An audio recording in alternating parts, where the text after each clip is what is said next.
काफी तहकीक कोशिशों के दम पर बयां इस किस्से में लिहाज तस्लीम चंद तब्दीलियां तो जरूर की गई हैं, मगर ये दास्तां वही कह रही है जो गुजरा हकीकत था।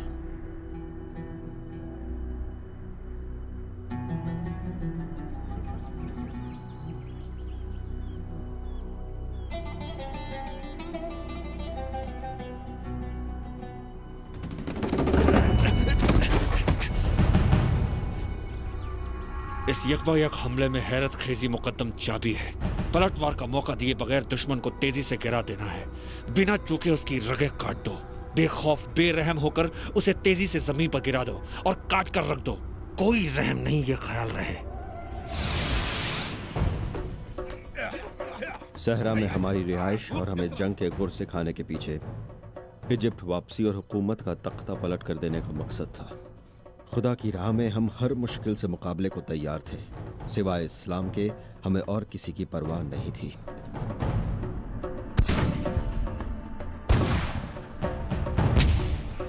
हमारे सामने दो ही मुनासिब राहें थी कि या तो मरकर हमें जन्नत नसीब हो या फिर जंग जीतकर हम जिंदा रहें। निशानेबाजी में माहिर होकर मुझे अंधेरों से झपटकर दुश्मन का खात्मा कर देने वाला जंगबाज बनाया गया।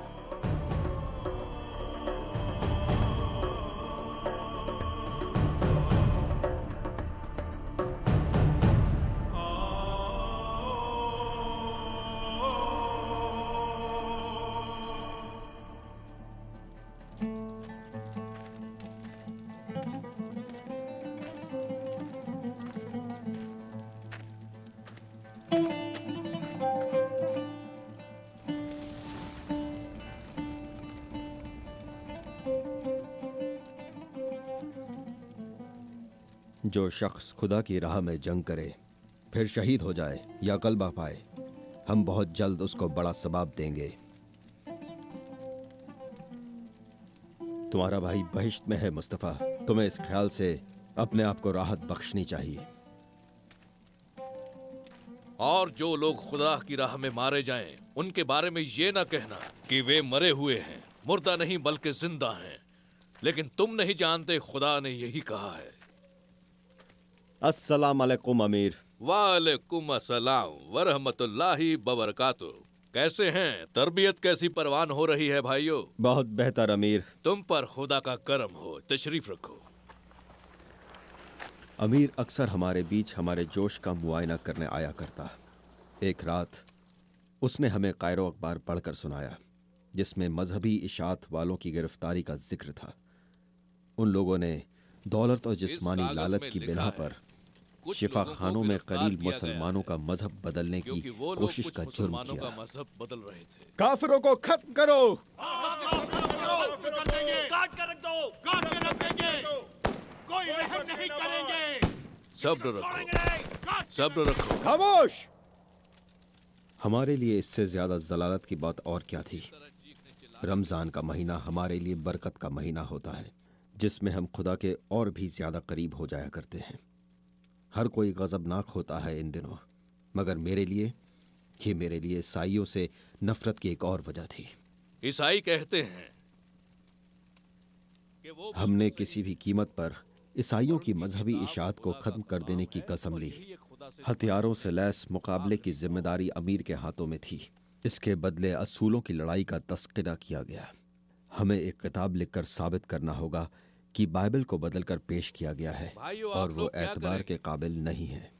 अमीर की तजवीज़ थी कि हम हथियारों के बजाय असूलों की जंग लड़ेंगे। बिल्कुल बदल दिया गया है। लेकिन आखिर ये किताब लिखेगा कौन?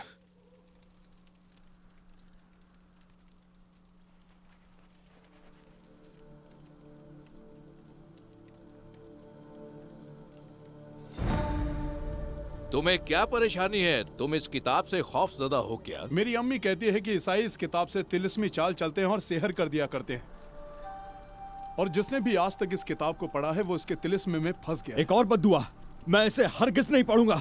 ना ना नामुमकिन। तुम बहस बिल्कुल मत करो खलील। अगर तुम अल्लाह में और आखिरी दिन में यकीन रखते हो तो जैसा मैं कहता हूँ वैसा करो, समझे? ना अमीर, तुम किसी और को मुकर्रर कर दो, मैं नहीं। ना खलील, मेरी तुमसे इल्तिजा है अमीर, मैं नहीं कोई और इस काम को अंजाम दे। मुझे इसमें कोई शुबा नहीं है कि इस काम को अंजाम देने के लिए तुमसे बेहतर और कोई नहीं, कोई भी नहीं। लेकिन तुम मुझे उनकी जिंदगी, उनकी जहनियत जीने को कह रहे हो। मैं क्या करूं? मुझे इजिप्ट में हर एक ईसाई के कत्ल का हुक्म दो, लेकिन इस किताब से दूर रखो। मैं हाथ भी नहीं लगाऊंगा, मुझे हाथ नहीं लगाना। मैं समझता हूं अल्लाह के लिए तुम्हारा ये जोश बेमिसाल है खलील, मगर इस जोश ने तुम्हें अंधा कर दिया है। तुमने अपने दिमाग का मुतवाजन खो दिया है।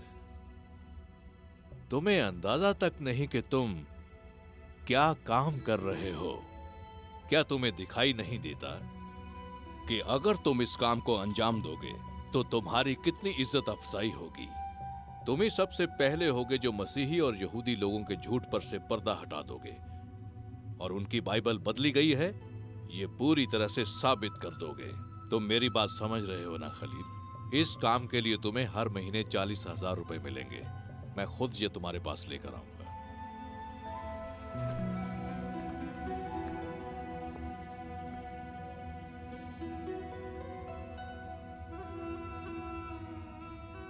सहरा में हमने अपना खेमा तोड़ दिया और मैं घर वापस आ गया।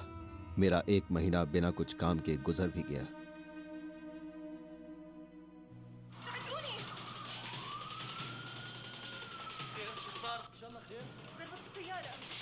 जरा ये तो बताओ आज सीरियल में क्या हुआ? वो जो लड़की है ना, हाँ, वही वही खूबसूरत लड़की। लड़की, उसका उसके शौहर के साथ तलाक हो गया। हाय अल्लाह, ये क्या हो न गया? जाने अब आगे क्या अंजाम होगा।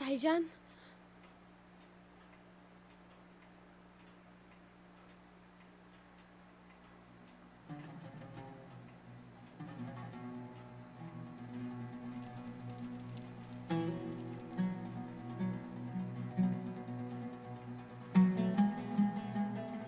मैंने 1000 मर्तबा मना नहीं किया, ये लाम ज़ैवियत ना देखो।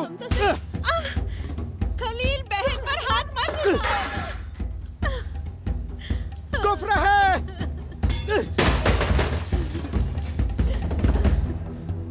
मुनीत,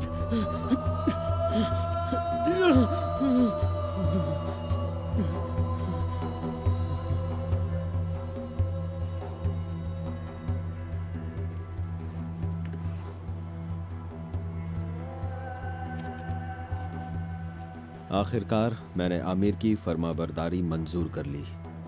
मुझे हुक्म मानकर जिम्मेदारी शुरू करनी थी, मगर मुझे मालूम नहीं था मैं कहां से शुरू करूं।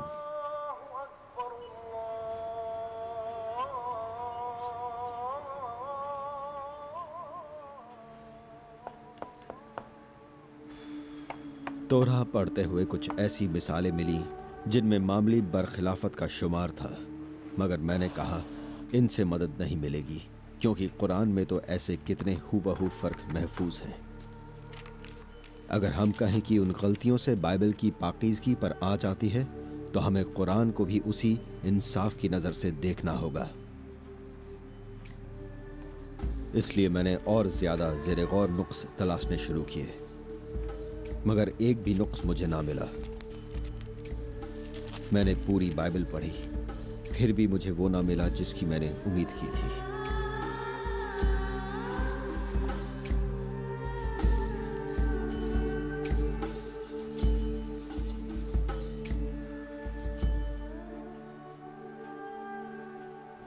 ईसाइयों की इस पूरी किताब में कहीं जिक्र नहीं है कि मुस्तकबिल में किसी हजरत मोहम्मद नाम के पैगंबर की आमद होने जा रही है। यहां तक कि कहीं अहमद भी नहीं लिखा। तुम्हें जो चाहिए था वो मैं तुम्हारे लिए लाया हूं खलील। ये लो। मुनव्वर हकीकत। हाँ खलील, तुमने सही पढ़ा, मुनव्वर हकीकत। इस किताब के अंदर 26 मिसालों में हजरत मोहम्मद का जिक्र आया है सल्लल्लाहु अलैहि वसल्लम। आलेहो 16 तू असलल्ला। ऐसी मिसालें जो तोरा और नसीहतों में आती हैं। मगर ये किताबें मुझे पहले क्यों नहीं दी? मेरे बच्चे, मैंने ये चाहा था कि तुम पहले अपने नजरिए से बाइबल पढ़ो, तब तुम्हारे नतीजों में तुमसे कोई बहस कर सकता है। मेरी बात पर गौर करो, इस किताब के हर लफ्ज को समझने की कोशिश करो।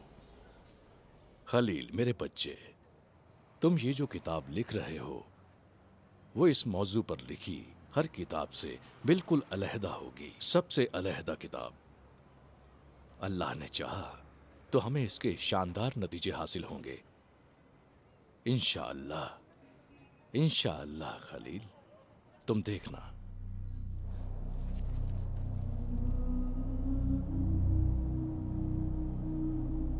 मैंने तय कर लिया कि मैं किताब की 26 की 26 मिसालों का इस्तक़सा करूं, मगर हर एक कुछ भी साबित कर पाने में नाकाम रही। मैंने कहा, हे खुदा, मैं साबित नहीं कर सकता कि बाइबल को बदलकर पेश किया गया है, और फिर मुझे बाइबल में हजरत मोहम्मद सल्लल्लाहु अलैहि वसल्लम का जिक्र भी तो नहीं मिला। फिर मैं किस लिए जिए जा रहा हूं? खुदा, मैं किसकी इबादत करूं?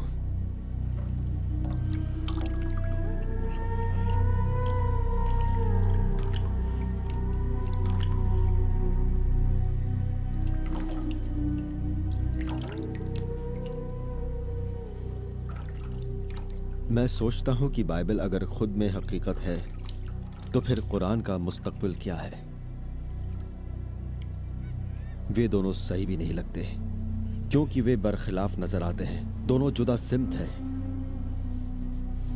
तो मैंने, क्या कुरान खुदा का कलाम है, इस नाम से सही कागजात लिखने शुरू किए, और जब मैंने इसे लिखकर पूरा किया तो पन्नों की तादाद तकरीबन 300 थी।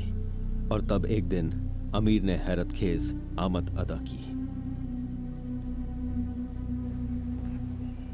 मेहरबानी करके आप खलील का यही इंतजार कीजिए, वो अभी हाल बाहर आएगा। शुक्रिया।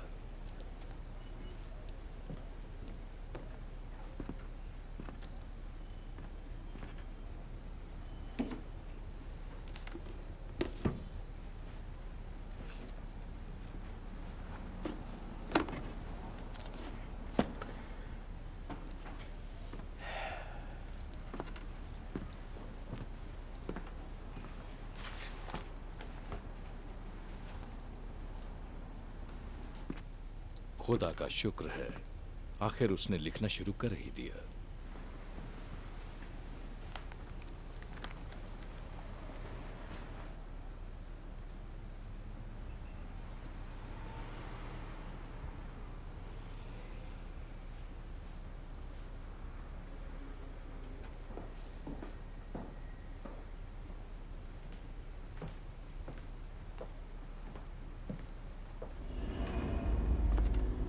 तुम्हें क्या हुआ है खलील? ये तुम क्या लिख रहे हो? क्या जताना चाहते हो मुझे कि कुरान अल्लाह का कलाम नहीं है? मुझ पर यकीन नहीं है तो खुद मुताला करो। तुम्हें क्या लगता है मैं अपने नतीजों से खुश हूं? मैंने बार बार इल्तिजा की थी कि जिम्मेदारी किसी और के हवाले कर दो, मगर हर दफे तुमने यही कहा, खुदा बंद ने इस काम के वास्ते मेरा इंतखाब किया है, ये तुम्हारा कसूर है। हमने तुम्हें उन बेदीन ईसाइयों के झूठ का खुलासा करने की बहुत बड़ी कीमत अदा की है। काफिर कहीं गए। नहीं नहीं नहीं नहीं, तुमने मुझे सही का हुक्म दिया और मैंने वही किया, और उनकी किताब एक हकीकत है। और वही नहीं, कुरान भी ईसा मसीह को खुद में कबूल करता है कि वो खुदा है, अल्लाह है। चुप रहो, अब एक भी लफ्ज अपनी जुबान पर मत लाना, कह देता हूँ।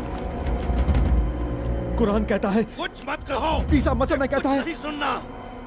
बादलों पर सवार वो वापस आ रहा है, वो यहाँ सबका इंसाफ करेगा। सूरह अल-मैदा को लगाम दो। ईसा को इस्लाही एहलियत हासिल है। सूरह अली इमरान बीमारों को चंगाई देने की एहलियत हासिल है। उसे बेजानों में जान फूंकने की एहलियत है। ईसा बादलों पर बैठकर वापस आ रहा है। क़यामत के दिन वो अवामों का फैसला इंसाफ करेगा। कुरान ने बिल्कुल ऐसा ही कहा है।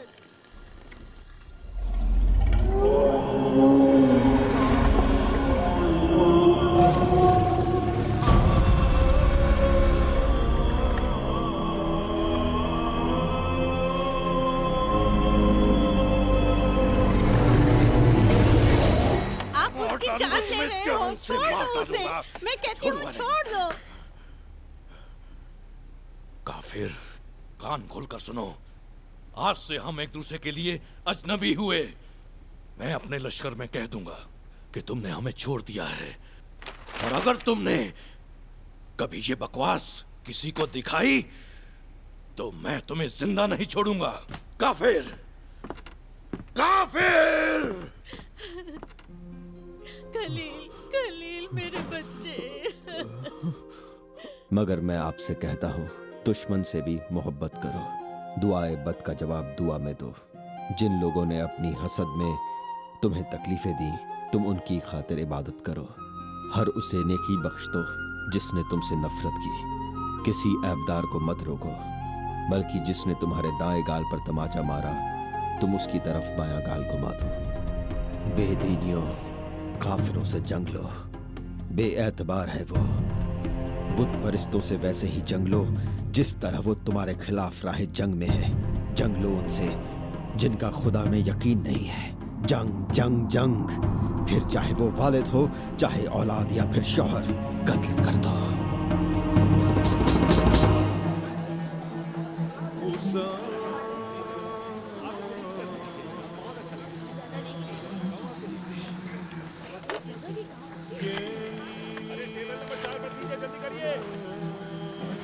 बेटा चाय के लिए कहा था, क्या हुआ? हेलो तिमोथी, मैं खलील। हाँ, सब ठीक है। दिल में था तुमसे बात करूं। एक रोज मैंने दफ्तर के ईसाई हमदिल से बात की, इस उम्मीद में कि वो नसीहतों के बारे में मुझसे ज्यादा बातें करेगा, मगर बरखिलाफ उस पर गुजरे दिनों का खौफ था। तभी मेरे साथ जो गुजरा वो मेरे लिए भी कम खौफनाक नहीं था। मेरा बैग जिसमें बाइबल और मेरा शिनाख्तनामा रखा था चोरी हो गया। किसी ने मेरा बैग देखा? अभी तो यही था। इन्होंने जो मंगाया उसका क्या हुआ? ये कब से इंतजार कर रहे हैं? सुनो जनाब, तुमने कहीं मेरा बैग देखा? कौन सा बैग? किस बैग की बात कर रहे हो जी? उसमें मेरा शिनाख्तनामा था और मेरी बाइबल थी। जनाब सुनिए, आप पर मेरे फोन कॉल का पैसा बकाया है।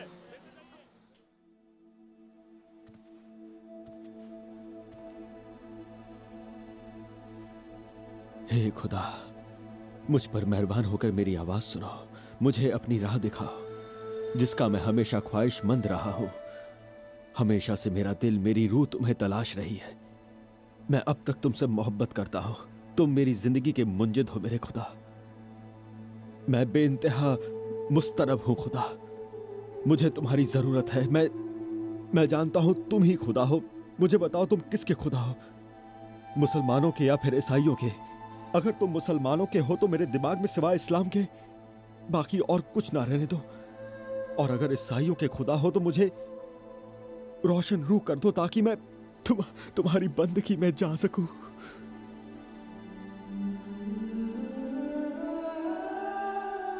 उस रात मैं गहरी नींद सो गया, ऐसी पुरसुकून नींद जिसका मुझे ताह जिंदगी एहसास नहीं था, और इसके पहले कि मैं जागूं मैं एक रूहानी ख्वाब में था।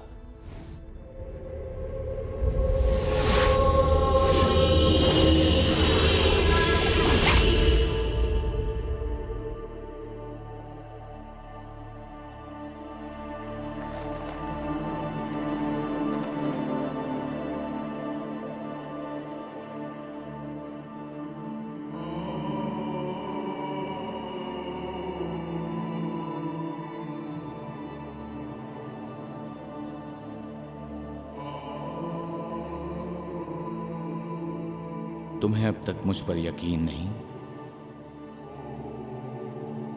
कौन हो तुम?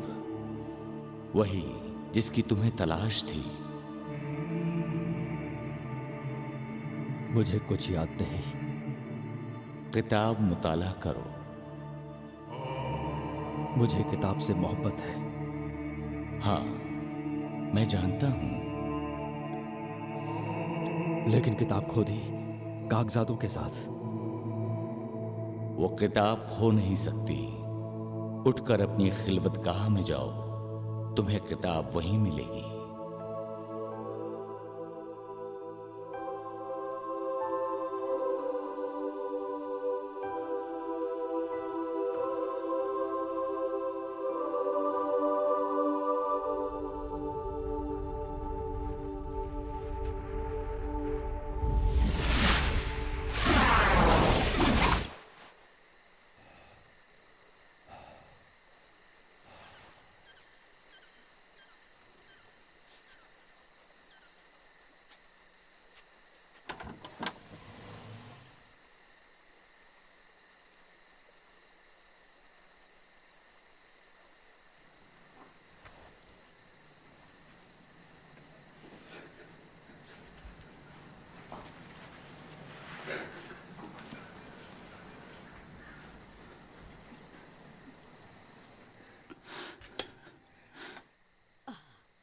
खलील, अम्मी, मुझे माफी देनी होगी। मेरा ख्याल था तुमसे बेरहमी का बर्ताव करते हुए मैं खुदा की राह में हूँ। मुझे माफ कर दो अम्मी, और अपने कदम कदम चूमने दो। कदम। या खुदा, ये क्या माजरा है? क्या हुआ है खलील? मेरा खुदा आज मेरा मुंजिद हुआ है अम्मी। अब के पहले मैं जिसकी राह था, ये वो नहीं, कोई और है। मगर बच्चे, खुदा तो एक ही है। हाँ सही है अम्मी। उसने मुझे ताकीद की कि मैं तुमसे मोहब्बत करूं, तुम्हारा हुक्म मानूं। और ये खुदा कौन है? ईसा मसीह में नुमाया, वो असल खुदा है, ईसा जैसा कुरान में लिखा है। बस करो मेरे बच्चे, अगर लोगों ने सुन लिया तो तुम्हें पागल समझेंगे। तुम्हारा हर हुक्म मानूंगा अम्मी, मगर तुम्हें यकीन है मुझ पर? यकीन क्यों न करूं तुम पर? तुम बदल गए हो खलील। बेफिक्र होकर जाओ अपने उस खुदा की राह पर, वो हमेशा तुम्हारा साथ देंगे। मुझे माफ कर दो अम्मी, तुम्हें खुदा का वास्ता। मैंने तुम्हें माफ किया मेरे मेरा बच्चे। दिल बदल मैंने गया तुम्हें जिसे माफ कर मोहब्बत ने बदल दिया था। मत रो।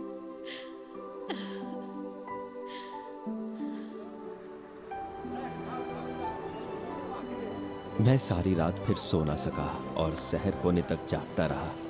हर चीज, हर मंजर मैंने खूबसूरत देखा। मेरा दिल किया जो भी मिले उसे मैं आगोश में लेकर चूम लूं, उससे कहूं मैं तुमसे मोहब्बत करता हूं। मैं उन ईसाइयों को भी बाहों में भर लूं जिनके लिए मैं कभी एक जालिम और फिरका परस्त इंसान था। Good morning George. मुझे खौफ अभी ना हो। दुकान बंद है, मैं हूं खलील। मैं अभी नहीं खोल रहा। मैं तुमसे बात करने आया हूं। फिर कभी आना, मेहरबानी करो, मेहरबानी। तुम्हारी गफ्फारी से मैं रूबरू आपसे होना कह रहा है। हूं, मेहरबानी, दुकान बंद है। मेहरबानी। क्या कहा? मेहरबानी? मैं बदल गया हूँ। मैं वो गया शख्स नहीं हूँ जॉर्ज, मैं बदल चुका हूँ। तुम पर मैंने बहुत जुल्म किए। तुम ईसाई हो ना? माफ कर दूं? बदल चुके हो? मैं तुम्हारी माफी के काबिल नहीं, मगर मुझे माफ कर दो, मेहरबानी करो। ठीक है, हालेलुया। इसके मायने क्या हुए? थोड़े वक्त में सिखा दूंगा। चलो आओ, फिक्र मत करो, आ जाओ। मैं बदल आ गया जाओ, हूँ। गले लगो। मुझे माफ कर आ दो। जाओ, आओ। मुझे माफ कर दो। मुझे बताओ, माफ। क्या हुआ तुम्हारे साथ? आओ आओ, घबराओ मत। उस दिन से मुझ में हमेशा के लिए तब्दीलियां होने लगी। खलील, क्या तुम्हें यकीन है कि घर ईसा बाहर इस जहां में हर खुदा का जगह फर्जंद है? सबने मेरी जिंदगी क्या को तुम्हें बदलते यकीन हुए है कि देखा। ईसा ने ही इस मैं दुनिया जो को कभी तामीर जालिम और और वही इस कातिल था, कायनात के खुदा हैं। तुम अपनी सिवाय खुशी और हैवानियत गम के मैंने और यीशु किया मसीह क्या को था? मानते हुए कितने अपना गोदाम फर्ज लूटे अदा करो। और कितनी अगर कलीसियां ईसाई मैंने बातें आग में तुम्हें फूंक मंजूर दी। तो तुम फिर ईसाई मैंने मजहब जब कबूल बाइबल करने की के नसीहतों काबिल पर जीना शुरू किया तो ईसा ने एक हैवान को मोहब्बत के काबिल इंसान बना दिया। मैं आजाद हो गया। ईसा ने मुझे आजाद कर दिया।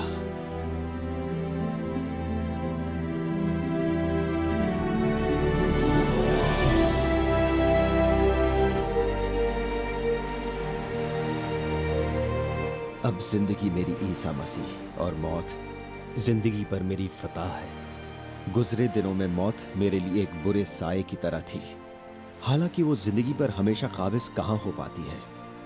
मैं अब ईसा में हूं और सब कुछ नया हो गया है।